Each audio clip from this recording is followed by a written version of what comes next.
Volvemos de la comida con una charla de OSGI aplicado al editor de imágenes de la Document Library y las posibilidades de customización que ofrece sin tener que tocar código de Library.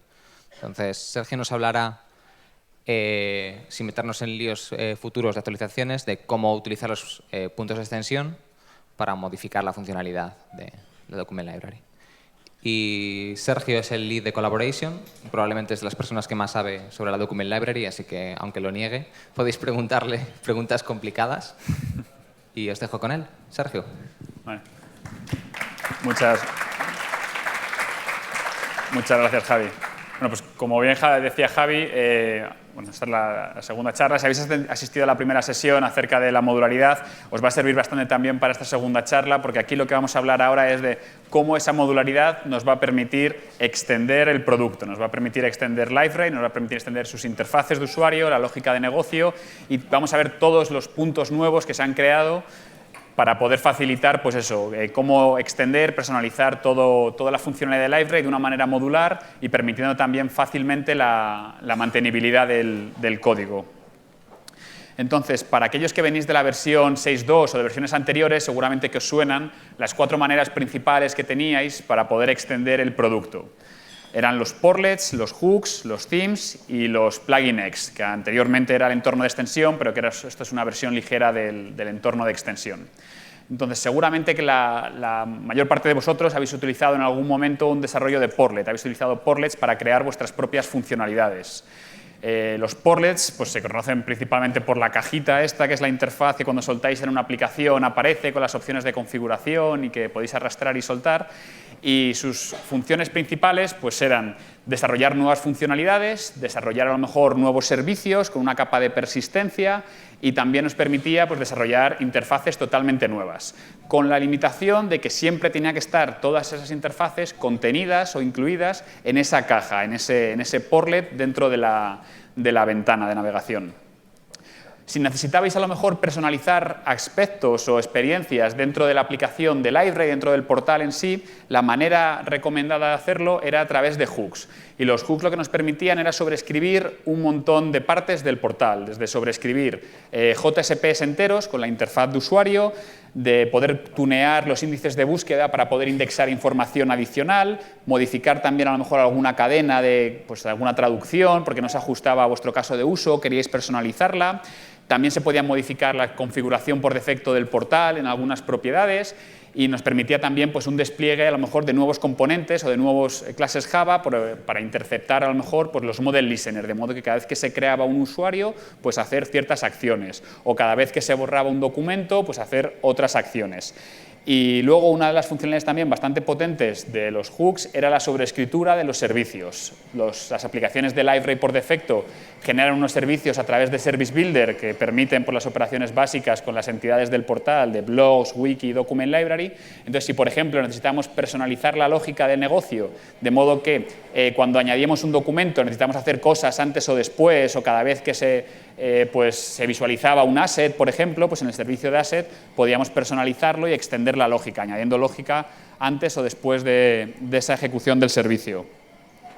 En temas de interfaces de usuario, lo más habitual era personalizarlo a través de temas de apariencia. Los temas de apariencia nos permitían una libertad total sobre el aspecto o el look and feel final del producto, desde modificar pues, plantillas y que nos dan al final un resultado de un marcado determinado, modificar CSS, modificar incluso componentes JavaScript o experiencias JavaScript para crear interacciones nuevas. Todo eso lo hacíamos mediante los temas de apariencia.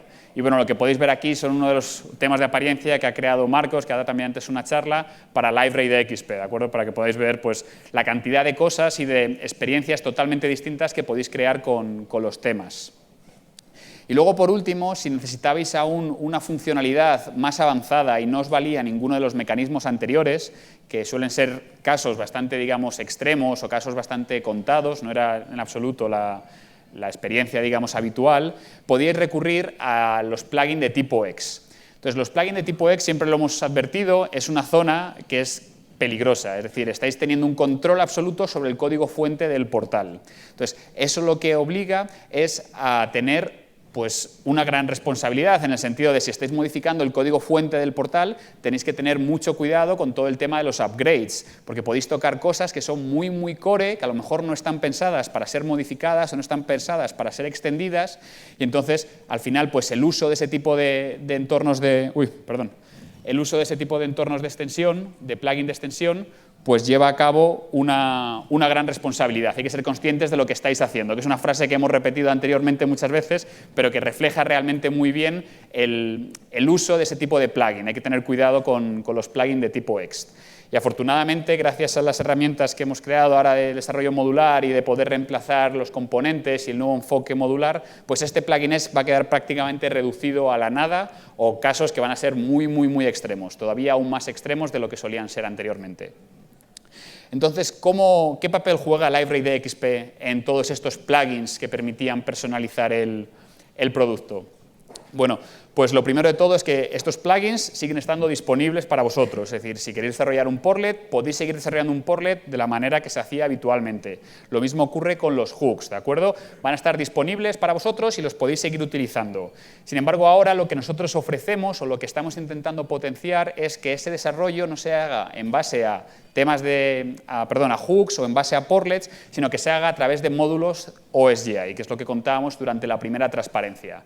La mayor parte de ellos siguen siendo aún así por debajo portlets, es decir, dentro de un módulo de OSGI se pueden crear uno o varios portlets. Los temas de apariencia se siguen desplegando como si fueran unos WAP y que la única diferencia es que al final el entorno lo va a convertir a un plugin de tipo OSI. O sea, el desarrollo sigue siendo muy similar, pero es un enfoque distinto donde nos permite una mayor modularidad. Como parte del desarrollo modular hemos detectado una serie de puntos que necesitamos nosotros extender, puntos que pensábamos que eran puntos complicados y puntos que queríamos potenciar aún más para facilitar ese tipo de desarrollos. ¿Algunos reconocéis este fichero? Y con el título que pone arriba, que es MVC Framework. El struts.config, dicen por aquí, efectivamente, es el archivo struts.config, ¿de acuerdo? Es el archivo que lo que se encargaba era de hacer el mapeo para ver las acciones y para ver qué tipo de acciones eran disponibles y hacía los redirect para redirigir a una pantalla especial o para ejecutar una acción en particular, ¿de acuerdo? Esto lo hacíamos dentro del core. Las aplicaciones que nosotros entregábamos por defecto utilizaban este patrón de struts y hacían uso de este fichero de struts.config. Sin embargo, ahora con el nuevo enfoque de aplicaciones modulares hemos tenido que potenciar ese entorno del MVC Framework que decimos, que era el MVC Portlet, que era el entorno que recomendamos que utilizaseis en vuestros plugins de terceros. Entonces, eso lo hemos potenciado ahora mucho más para facilitar el desarrollo modular y facilitar la extensibilidad. ¿Cómo lo hemos hecho? ¿Qué hemos conseguido? Bueno, lo primero de todo, en los entornos de portlets existen, digamos, tres fases, que son las fases de render, la fase de acción y la fase de resource, ¿de acuerdo? Cada una de esas fases están claramente diferenciadas y permiten una lógica distinta. Entonces, lo que hemos conseguido con este nuevo framework, con esta extensión del MVC Portlet, es una modularización para cada una de esas fases aún más avanzada. Entonces, nos va a permitir desplegar con nuevos módulos, nuevas acciones o nuevos redirect o ejecutar nuevas fases de tipo resource. Todo ello a través de componentes. Podemos desplegar nuevos componentes que van a añadir esa funcionalidad, van a ser capaces de crear una nueva interfaz totalmente nueva dentro de un portlet, ¿de acuerdo? Que podéis desplegar y la tenéis o eliminar y desaparece. Y todo ello, además, en su propio class loader, ¿de acuerdo? Que también es muy importante. Y luego, pues, esa flexibilidad que nos ofrece OSGI de cara a gestionar el ciclo de vida de cada uno de esos componentes y de cada uno de esos módulos. Entonces, las tres fases que decía anteriormente pues eran la fase render. Entonces, si queremos ejecutar un render sobre un portlet, lo que teníamos que hacer es lo que veníamos haciendo hasta ahora, crear una portlet render URL, ¿vale? La única peculiaridad es que si queréis redirigir a una acción en concreta, a un render en concreto, tenéis que pasar el parámetro MVC render command name, ¿de acuerdo? Ese parámetro es una clave que se va a mapear con una de las fases render que existan dentro de ese portal y es el que se va a ser responsable de hacer el render de esa interfaz en particular. Lo mismo para la fase de acción. Cuando queramos hacer una fase de acción, tenemos que crear una action URL y en el parámetro name de esa action URL tenemos que indicar cuál es la clave que mapea con ese comando. Y por último, para la fase de resource, igual, pero a través de un ID, ¿de acuerdo? Esto es siguiendo el estándar de portlets, es como se definen ese tipo de URL, siguiendo pues el ID, el name, y en el caso de la fase render, como no viene definido, pues hemos optado por crear ese parámetro MVC render command name. Entonces, esto es cómo podemos crear URLs para cada uno de esos portlets. ¿Cómo se mapea esto desde la fase de los portlets para hacer una lógica, un controlador que gestione ese tipo de URLs? Pues con componentes. Entonces, en el caso de una fase render, lo que tenemos que crear es un componente de este estilo. Si os fijáis, es un componente que tiene dos propiedades, que es el JavaX portlet name y el MVC command name. El JavaX portlet name está indicando a qué portlet se asocia esta fase render. En este caso está indicando que esta fase render afecta al portlet de blogs. Y luego el MVC command name tiene que coincidir con el parámetro que teníamos anteriormente que llamamos MVC render command name. Cuando el portlet sea el portlet de blogs y el parámetro, la key, coincida con el que hemos indicado en la URL, va a atender la petición este tipo de controlador, este tipo de render. Si os fijáis, la asignatura es muy sencilla, simplemente es un método render donde tenemos que devolver el JSP al cual queremos redirigir. Y previamente podemos ejecutar toda nuestra lógica de negocio para meter ahí los bins o por la parte de interfaz o los display context, todo aquello que necesitemos que se renderice en la interfaz, lo meteríamos en esta fase y estaría disponible dentro del JSP o del motor de plantillas que vosotros prefiráis utilizar. En el caso de que sea una fase acción, porque queréis ejecutar lógica en el servidor, no solamente pintar un JSP, exactamente igual. Hay que crear un componente. En este caso, en vez de implementar MVC render, lo que va a hacer es implementar MVC action, ¿de acuerdo? En particular, en este ejemplo, está extendiendo al base MVC action command name y exactamente igual. Necesitamos las dos propiedades, a qué portlet afecta y cuál es la clave que está asociada a esta fase de acción. En cuanto haya una action URL con esa clave y con ese portlet, va a ser atendida por este método, ¿de acuerdo? Donde es un método void, que podéis ejecutar vuestra lógica en el servidor para invocar los servicios, llamar a la persistencia, a las utilidades, lo que necesitéis, y se va a encargar de hacer automáticamente la gestión. Luego, por último, si es una fase resource, pues os podéis imaginar exactamente igual. Un componente, en este caso, implementa MVC resource command, indica el portlet, indica la clave, y todas las URLs de tipo resource a este portlet, cuyo ID coincida con el MVC command name que está indicado en el componente, van a ser atendidas por este controlador. ¿Cuál es la gracia de que sean componentes? ¿Por qué nos hemos tomado la molestia de hacer todo esto? Nos va a permitir mucha flexibilidad. Si habéis asistido a la primera sesión, pues hablamos de cómo podemos reemplazar componentes. Entonces, si ahora, por ejemplo, queréis reemplazar la lógica que está detrás de la fase de acción del portlet de blogs cuando se añade una entrada de blog, simplemente hacéis un módulo con el componente que atiende las peticiones para editar entradas de blog, lo desplegáis con un service ranking mayor para que tenga preferencia o tenga prioridad sobre los que ya están desplegados en el portal y automáticamente, sin hacer nada más, el portlet de blogs, cada vez que añada nuevas entradas, va a ejecutar vuestra lógica y no va a ejecutar la lógica que nosotros hemos entregado por defecto. ¿De acuerdo? Modificando la interfaz de usuario. Esto también es uno de los grandes requisitos y uno de los grandes problemas que seguramente que os enfrentéis en vuestro día a día. La aplicación pues, funciona perfectamente y os vale, pero necesitáis tunearla, necesitáis añadir pequeños fragmentos, necesitáis modificar pequeñas partes de código. Bueno, pues lo que hemos creado han sido nuevos display context. Los display context son objetos que lo que son, con unas APIs bien definidas, contienen la lógica de negocio, contienen la lógica de presentación. Son los que nos indican cómo van a ir pintando partes de la interfaz, si hay que pintarlas o no, o con qué características. Son todo componentes de OSGI, lo que indica que podemos desplegar nuevos componentes para añadir nuevas configuraciones, para añadir nuevos interfaces o modificar la lógica de negocio o reemplazar la existente, ¿de acuerdo? Vamos a ver luego un ejemplo de cómo, utilizando estos display context, hemos sido capaces de integrar el image editor dentro del Documents and Media sin necesidad de modificar nada dentro de la aplicación Documents and Media, simplemente haciendo uso de los puntos de extensión. Entonces, para que os hagáis una idea de qué tipo de cosas podéis modificar, pues a la derecha veis una captura de pantalla de la Documents and Media y, por ejemplo, todas las acciones que están disponibles para cada uno de los documentos son display context. Podéis añadir nuevas acciones a través de una API Java muy bien definida y muy bien tipada. Podéis añadir nuevos elementos en estos objetos de configuración. O, por ejemplo, el tipo de extensión que aparece también en el margen inferior izquierdo de cada imagen, lo podéis configurar y lo podéis personalizar vosotros. ¿De acuerdo? Todo eso viene en un display context. Las APIs, pues para que os hagáis la idea de lo sencillo que es. Esto es un ejemplo de un display context para la document library. Simplemente hay un método getMenu, que lo que hace es devolver el menú, que es justo el menú de acciones que podéis ver aquí a la derecha. O getToolbarItems, que ese en concreto representa los botones o las posibilidades que veis ahí arriba en la toolbar, que son esa hilera de 8 botones, me parece.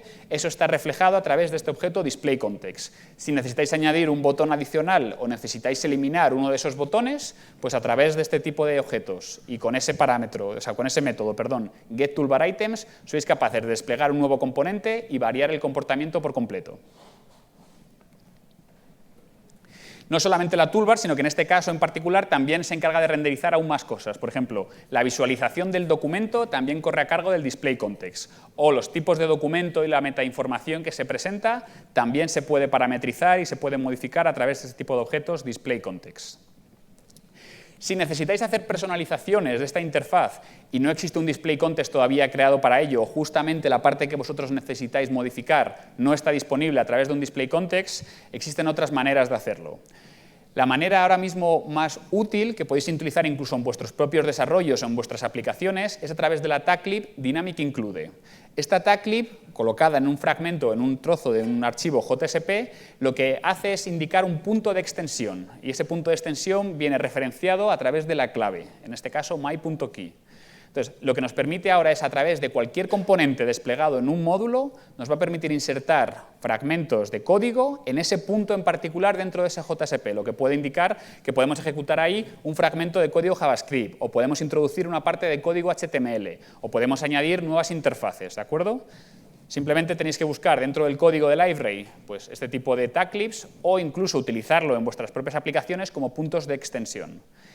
Y si además en el punto en el que lo necesitáis no existe este tipo de tagclips, porque no existe la tagclip DynamicInclude en ese momento, también que sepáis que podéis modificar todas las tagclips de library, todas las que vienen incluidas por defecto, en particular todas aquellas que extienden la clase IncludeTag, que es el 99.9% de las tagclips de library, podéis añadir código personalizado antes y después de la tagclip, ¿de acuerdo? Siempre, en cualquier tagclip que extienda el IncludeTag.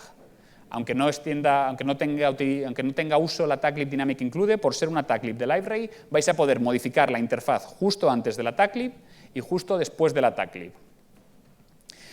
¿Cómo es un caso real de esto? Pues lo que indicamos al principio. Tenemos un archivo JSP donde incluimos nuestra tagclip DynamicInclude y luego, para poder añadir código en ese punto en concreto del JSP, necesitamos un componente como el que podéis ver aquí a la derecha. Ese componente tiene que estar registrado dentro de OSGI a través de la interfaz DynamicInclude, tiene que indicar la clave a la cual hace referencia, en este caso my.key, y luego mediante el método include, ahí podéis pintar absolutamente lo que vosotros necesitéis, ¿de acuerdo? A través de la response podéis hacer llegar a la capa de presentación vuestra lógica, ¿de acuerdo? Más mecanismos de extensión. Pues, por ejemplo, todas las toolbars y casi toda la navegación dentro de library es 100% extensible y además a través de APIs muy bien definidas. Entonces, lo que nos va a permitir va a ser modificar la primera toolbar de navegación para añadir nuestros propios iconos, para eliminar iconos existentes y además en distintas zonas de esa toolbar. También podemos personalizar cada una de las toolbars de los portlets, añadiendo nuevos iconos o modificando los existentes. También dentro del panel de navegación a la izquierda, para cada una de las aplicaciones, podemos modificarlas a nuestro antojo. Y no hablo solamente de modificar el texto, sino de poder incluir un fragmento de HTML, con imágenes, con texto, con cualquier cosa que vosotros imaginéis, lo podéis incluir como parte del product de la navegación de la izquierda. Lo mismo para las categorías también, son 100% extensibles, podéis modificarlas. ¿Cómo se hace esto? Pues, de nuevo, a través de APIs que están muy bien definidas. En concreto, lo que veis ahí son las interfaces en las cuales tenéis que implementar, registrar un componente con esas interfaces y podéis modificar de una manera modular y de una manera muy mantenible todo este tipo de interfaces. Opciones de configuración. Estas opciones de configuración que veis arriba a la derecha en la toolbar son contextuales, es decir, dependiendo de la pantalla en la que nos encontremos, podemos modificar esas configuraciones. Hasta la versión 6.2 siempre estaban ahí, eran estáticas y aparecían en todo momento.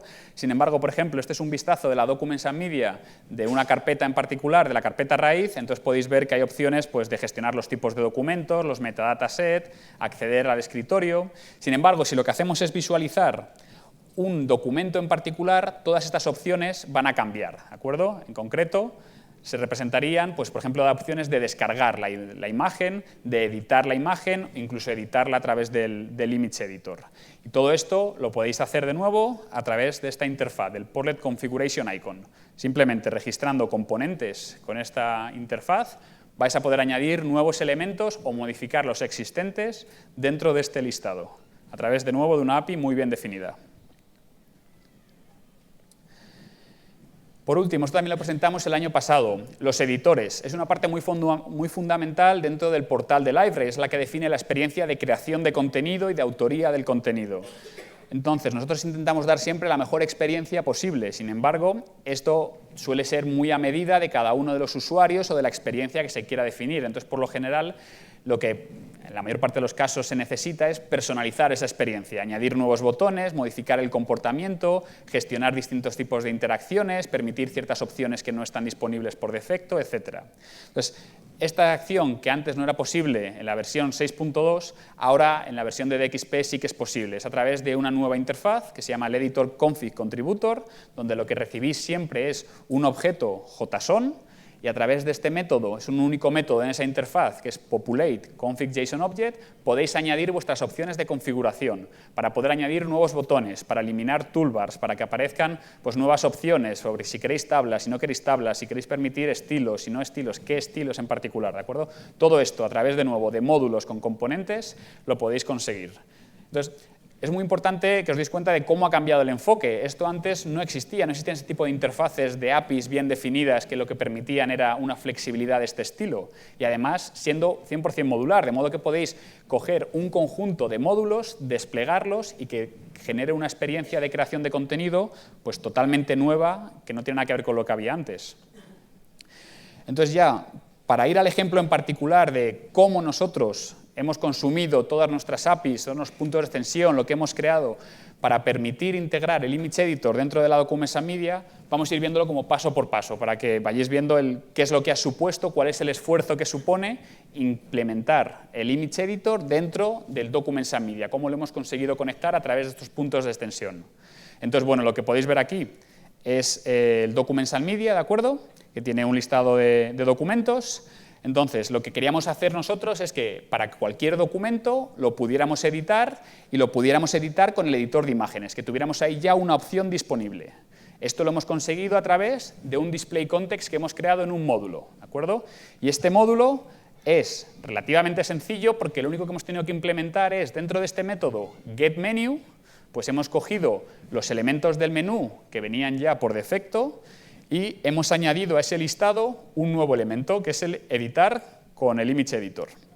Introducimos ese elemento dentro del listado y lo devolvemos.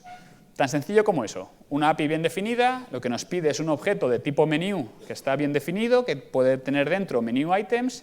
Lo que hacemos es añadir un nuevo menu item a ese menú y perfecto, lo devolvemos y está 100% definido, ¿de acuerdo? Y eso nos permite añadir ahí el editor de imágenes. Otro punto de extensión que necesitábamos era cuando visualizábamos un documento, todo esto es desde la parte de una página, hemos añadido una página, el portlet de Documents and Media, en la toolbar superior, ahí queríamos que apareciese de nuevo otro botón, que nos permitiera editar el documento, en este caso la imagen, con el Image Editor. Esto lo hemos conseguido de nuevo con un display context. En este caso es otro método distinto, que se llama getToolbarItems, y la idea es muy parecida. Esto devuelve un listado de toolbar items, pues bueno, hemos recogido los toolbar items que ya Library incluye por defecto, llamando al super.getToolbarItems, añadimos nuestro toolbar item en particular, que es el de editar con el Image Editor, y devolvemos el menú, ¿de acuerdo? Devolvemos el listado de toolbar item. Y luego, por último, necesitábamos también un punto de extensión aún mayor, y era, una vez que visualizamos un documento dentro de Documents and Media desde la parte del panel de control, la interacción es distinta. Ya no tenemos ese toolbar items, ya no tenemos ese listado de elementos de menú. Lo que tenemos es que todas esas opciones están incluidas en la parte superior derecha. Y ahí queríamos que apareciese un Edit with Image Editor. Entonces, eso lo hemos conseguido de nuevo a través de un Portlet Configuration Icon, como indicábamos al principio, ¿vale? Igual, con una interfaz muy clara y muy bien definida, exactamente igual que las anteriores.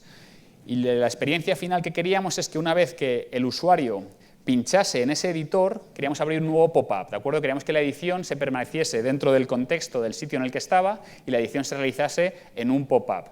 Para ello, una vez que el usuario pincha tanto en este botón como en cualquiera de los anteriores que os he indicado anteriormente, lo que hacemos es llamar a una función JavaScript, que es el código que podéis ver aquí. Es una función JavaScript que lo que hace es abrir un cuadro de diálogo y le pasa una URL al portlet del image editor, porque lo hemos creado en un portlet, y le pasa también un callback. Y ese callback lo que consigue es que una vez que el image editor haya terminado todas sus operaciones de modificación, de hacer crop, de cambiar estilos, cuando el usuario le dé al botón guardar, va a invocar a nuestra URL de tipo callback y le va a pasar el archivo físico con la información ya del archivo modificado. Se le va a pasar el input stream con la información definitiva. Esa URL de tipo callback es la que también hemos tenido que crear nosotros. Entonces, la experiencia que queríamos definitiva era permitir al usuario modificarlo, cambiar, hacer un crop, modificar los estilos, y una vez que el usuario ya acepte el estilo definitivo, en este caso es cuando ejecuta el botón Save, se vaya a la Document Library y guarde ese documento. Ese proceso de interactuar o de relacionar el Image Editor junto con la Documents and Media lo hemos conseguido gracias a las extensiones que os comentaba al principio del framework de MVC, porque nos hemos limitado simplemente a crear una nueva acción de tipo portlet, una MVC Action Command, y dentro de esa acción lo que permitía era recoger ese input stream y guardarlo a través de los servicios de la Document Library que podemos recoger a través del contenedor de OSGI. Entonces, de esta manera hemos conseguido, sin necesidad de modificar absolutamente nada dentro de la Documents and Media, a través de los puntos de extensión disponibles, integrar el Image Editor con una funcionalidad totalmente funcional, digamos, que nos permite editar cualquier tipo de imagen en la Document Library, y toda esa lógica se encuentra encapsulada y totalmente aislada en un módulo independiente. Y además eso nos va a facilitar pues, futuras actualizaciones, porque las APIs están muy claras, están muy bien definidas, y no es como cuando necesitamos a lo mejor modificar una interfaz y tenemos que modificar el JSP entero, por ejemplo, a través de los hooks. Aquí son puntos de extensión muy claros, muy bien definidos, y con una API que nos va a facilitar todo ese desarrollo y mantenimiento. Y bueno, además de todo lo que os he contado, una de las grandes noticias que hemos estado persiguiendo durante esta versión, y es un esfuerzo colectivo de todos los desarrolladores, ha sido la documentación. Hasta este momento, pues, una de las mayores, digamos, reclamaciones o de peticiones que teníamos por vuestra parte era documentar. Pues bien, todo lo que yo os he explicado aquí, todos los puntos de extensión, todas estas posibilidades están claramente documentadas en la Developer Network. Entonces, si no habéis ido todavía, yo de verdad os animo y os empujo incluso a que visitéis el dev.library.com y ahí podréis ver todos los tutoriales que se han creado con ejemplos bastante ilustrativos, con ejemplos de código y todo lo necesario para que podáis hacer este tipo de personalizaciones y de customizaciones. Y nada más, eso es todo. Muchas gracias.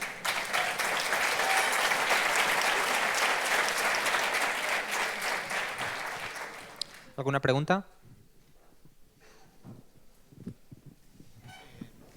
En el MVC Action Command, cuando se carga a través de OSGI, ¿se puede hacer un super para mantener la funcionalidad que estás sobreescribiendo con ese? No se puede hacer un super como tal, porque como no está dentro del mismo contexto del class loader, no puedes referenciar a la clase de antes. Lo que sí que se puede hacer es, como son componentes que están desplegados, desde el componente que tú estás desplegando nuevo, puedes hacer una referencia al otro componente, que es el que te da library por defecto, e invocarlo. Que eso es lo que solemos hacer siempre. Cogemos el componente anterior, el que está desplegado, invocamos a su método processActionCommand y luego ejecutamos nuestra lógica. Entonces sí que es posible hacerlo, pero no a través de un super, sino a través de composición de objetos. Pero sí que es posible. ¿Alguna otra pregunta?